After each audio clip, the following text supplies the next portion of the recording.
আগামী 20 বছর নয়, 25 সাল হয়ে গেছে, মানে আর 15 বছর। যদি 15 বছর আপনি বেঁচে যান কোনো অ্যাক্সিডেন্ট ছাড়া, কোনো স্ট্রোক ছাড়া, তাহলে এইটুকু শিওর আগামী 20 বছরের 15 বছরের ভেতরে আপনার শরীরে সুগার আসতে চলেছে, বাড়তে চলেছে, ব্যালেন্স হারাতে চলেছে, কারণ সুগার সবার শরীরে আছে। তাহলে আপনি সেখান থেকে নিজেকে রিকভারি করবেন কি করে? কারণ লাইফ টাইম ডিজিজ, যতদিন বাঁচবেন খেয়ে যেতে হবে আপনাকে মেডিসিন। আজকে দেখুন আপনার এলাকাতে রয়েছে 10 বছর খাওয়ার পরে দেখুন চোখ হারাচ্ছে, 10 বছর খাওয়ার পরে কিডনি সমস্যা চলে আসছে, 10 বছর খাওয়ার পরে হাতের বিভিন্ন জায়গা পেটে যাচ্ছে, রাইট? এইগুলো আমাকে ভাবিয়েছিল। আর আমি ভেবেছিলাম যে আমার বাবার কাছে পয়সা নিয়ে 80 লাখ টাকা খরচা করে আমাকে ডাক্তারি পড়াবে।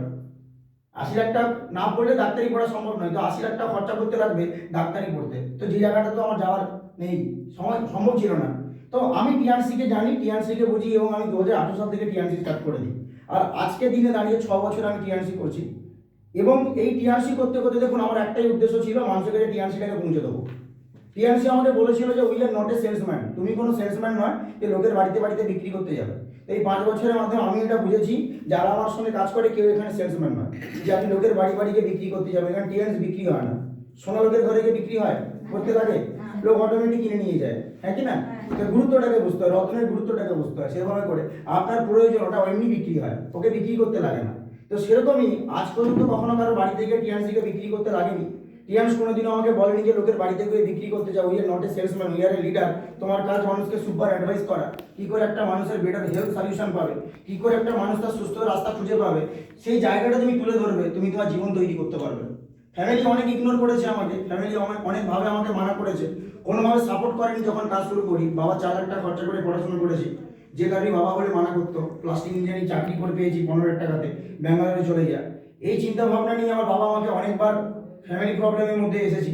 কিন্তু আমি নিজেকে এটুকু বুঝিয়েছিলাম যে আমি যদি ওটা করতে থাকি, আগামী 10 বছর পরে খুব বেশি হলে ইনকামটা বেড়ে কত হবে? 25,000 টাকা। 10% যদি বাড়ে, এর বেশি তো হবে না। কারণ গভর্নমেন্ট স্যালারি হোক বা প্রাইভেট জব হোক, 10%-এর অধিক বাড়ে না। 10,000 টাকাতে শুরু করলে 10 বছর পরে কত হবে না? 20,000 টাকা হবে। তাহলে ওই 20,000 টাকা সেদিনকে কিছুই না, তখন খাওয়ার দাওয়ারের দাম, পোশাক আশাকের দাম 4 গুণ বেড়ে যাবে। কি রাইট না রং? আর যে কারণে আমি টিআরসি স্টার্ট করি, আমার নিজের কথা ভেবে, নিজের পরিবারের কথা ভেবে। বাবা বুঝতে পারছিল না, তো আপনি বিলিভ করতে পারবেন না, করতে থাকি। যারা আজকে নতুন আছেন তাদের জন্য বলছি, সবাই ঘটনাটা জানেন। আমি আমার পরিবারে সেরকম একজন ফ্যামিলির সদস্য যে আমার 14 পুরুষ যা করতে পারেনি 1 বছরের মাথায় গিয়ে আমি সেটা করেছি। ও আজকে বলে গেল কথাগুলো।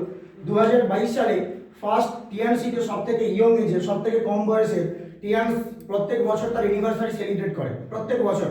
2015 সালে সেলিব্রেট করেছিল ফ্রান্সে, যার জন্য কোম্পানি গিনিস ওয়ার্ল্ড রেকর্ড পেয়েছিল। এবং যেটাকে Times of India Guinness world record তৈরি হওয়ার জন্য সেখানে প্রায় 190খানা শুধু চ্যালেঞ্জ ছিল। ওকে, চ্যানেলের মাধ্যমে যেটাকে কিন্তু পাবলিশ হয়েছে।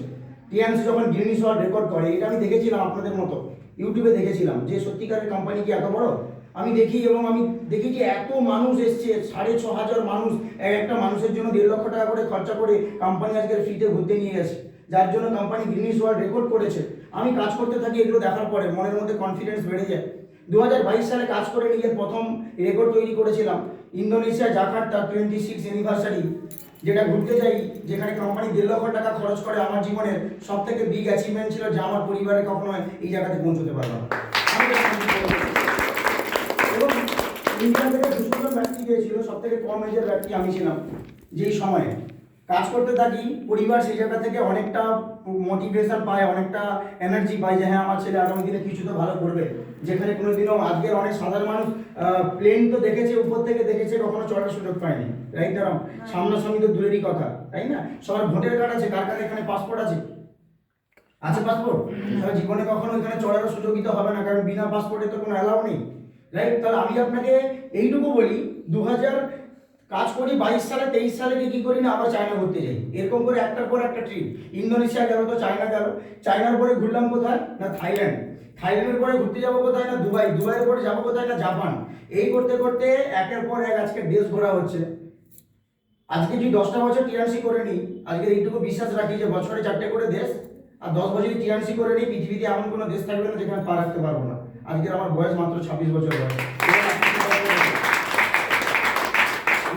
বলে যে তুমি কি করো ভাই, আমি বলি এত কিছু আমি জানি না, শুধু এইটুকু জানি বছরে 4বার করে বিদেশ যাই, আজকে ভালো ইনকাম হচ্ছে। এবং শুধু এইটুকু নয়, 2023 সালে কোম্পানি থেকে কার ফান্ড পেয়েছি, ইন্টারন্যাশনাল স্টেজে পর্যন্ত সেই কার অ্যাওয়ার্ড পেয়েছি। আপনাদের ভারতবর্ষে আমাদের ইন্ডিয়া নেতাজি ইন্ডোর স্টেডিয়াম এবং তার সঙ্গে সঙ্গে হচ্ছে গিয়ে জানি না এগুলোর নাম শুনেছেন কিনা, আপনারা শুনে রাখতে পারেন, এবং তার ধনধান্য ভবন, যেটা মুখ্যমন্ত্রী তত্ত্বাবধানে তৈরি করা বিশাল বড় ভবন, যেখানে 2,500 মানুষের ক্যাপাসিটি। 2023-এ যেখান থেকে 24-এ যেখানে রেকগনাইজ হয়েছিলাম, যেখানে আমার কার ফান্ড একটা সাধারণ ফ্যামিলিতে আমি যখন সাইকেল নিয়ে শুরু করেছিলাম, লোকে আমাকে অনেক কথা বলেছে, ডাক্তারবাবু হয়ে গেছে। হ্যাঁ, তো ডাক্তারবাবু হয়ে গেছে, কত কিছু বলেছে, ঠিক আছে, কত তানা মেরেছে, কত নোংরা নোংরা কথা বলেছে। একটা কথা বলে না, ধৈর্য সব থেকে বড়, মানে ধৈর্য এমন একটা জিনিস যে সময় এলে পরে ঠিক জবাব দিয়ে দেয়, মুখে বলতে লাগে না, মানুষ এমনি দেখতে পায়। সো আমি এটা ভেবেছিলাম আর আমি কাজ করতেছিলাম। 2023 সালে গিয়ে কোম্পানি থেকে আমার বেস্ট অ্যাওয়ার্ড হয়, যেখানে কি না আমি কোম্পানি থেকে কার ফান্ড অ্যাচিভ করি, আর আজকের আমার কাছে 14 লাখ টাকা দামের একটা গাড়ি রয়েছে, একটা ভাঙা সাইকেল থেকে। কি বড় জিনিস তা আপনাদেরকে এই 4 দেওয়ালের মধ্যে থেকে বোঝানো সম্ভব নয়। স্যার আপনার হয়েছে তো ভালো কথা, আপনি পেরেছেন, আমরা কি পারবো? একটা কথা বলি, আপনার গ্রামের একটা মানুষের নাম বলি, যার নাম হচ্ছে গুরুপদ প্রধান, ঠিক আছে, তেমাথানিতে তেখালিতে বাড়ি মনে হচ্ছে ওনার।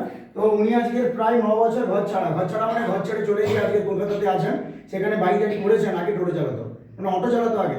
তো সেই অটোওয়ালা ওনাকে দেখেছিলাম আমি, যখন উনি টিআরসি করে, উনি বলে যে আমি নন্দীগ্রামে ছবি দেখেছি, আর যদি বলেন স্যার কোথায় পাবো, আমি ইউটিউব করুন, দেখতে পেয়ে যাবেন। আমি মুখে কেন বলবো? বললাম না যে এমন কোনো কথা বলবো না যার প্রমাণ নেই। এতগুলো মানুষের সামনে বলছি আমাকে ধরবে, রাইট না? এমন কোনো কথা বলবো না যার প্রমাণ পাবেন। আপনি ইউটিউবে যান, দিয়ে সার্চ করুন গুরুপদ প্রধান, দেখবেন আপনার নন্দীগ্রামের মানুষ, আপনি দেখতে পাবেন, খবর নিয়ে দেখুন, আপনি চিনতে পেরে যাবেন, ঠিক আছে, কেন কি নন্দীগ্রামের মাটিতে পা রেখেই কথা বলছি।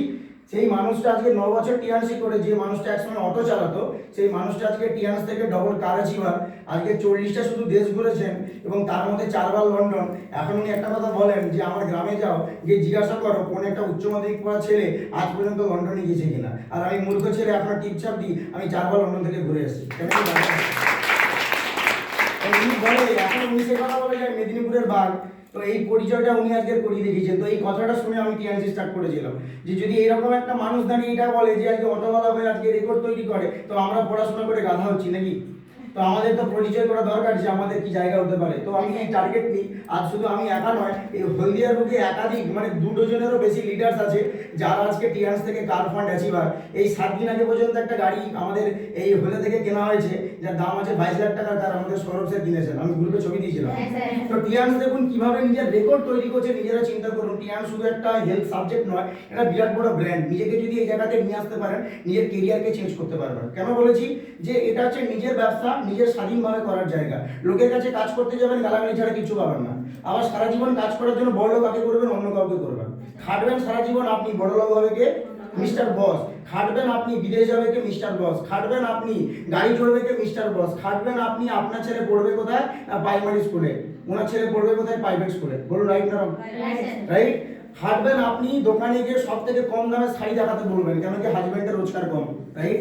কিন্তু উনি কি করবেন, সব থেকে দামি শাড়িটা ওনার জন্য কিনে নিয়ে আসবেন। তো এটাই হচ্ছে মিস্টার বস, আর এটা হচ্ছে কি মিস্টার লেবারের চিন্তা ভাবনা। তো যদি মনে করেন আমি সারা জীবন খাটতে চাই, জীবনে 60 বছর খাটতে চাই অন্যকে বড়লোক করার জন্য, দুনিয়ায় অনেক কাজ আছে, টিআরএস না করলেও চলে। কিন্তু যদি বলেন যে স্যার না, আমি খাটতে চাই নিজেকে বড়লোক বানানোর জন্য, নিজে কিছু করার জন্য, 4 থেকে 5টা বছর নিজেকে সময় দিন, দেখুন কিভাবে নিজেকে চেঞ্জ করা যায়।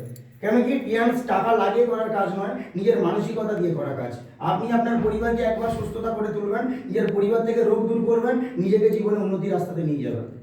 কি মনে হয়, পারবো কিনা, চাইবো কিনা? দেখুন আজকে যদি বলেন, একটা কথা আসে না যে দেখুন সুযোগ মানুষের জীবনে সবসময় আসে না। সুযোগ যখন আসে মানুষকে কি করতে হয়, অ্যাকসেপ্ট করতে হয়। আর যদি সুযোগ একবার চলে যায়, জীবনে আপনি মাথা খুললে ফেলুন, কখনো সুযোগটা আপনি দ্বিতীয়বার আসবে না। তো সুযোগ আপনাকে চিনতে হয়, সুযোগ আপনাকে জানতে হয়। আর যদি বলেন স্যার আমরা কি পারবো, উনি তো পেরে গেছেন, তার একটা গল্প বলি আপনাকে। সমাজে একটা মানুষ ছিল, যে একজন রাজা ছিল, রাজা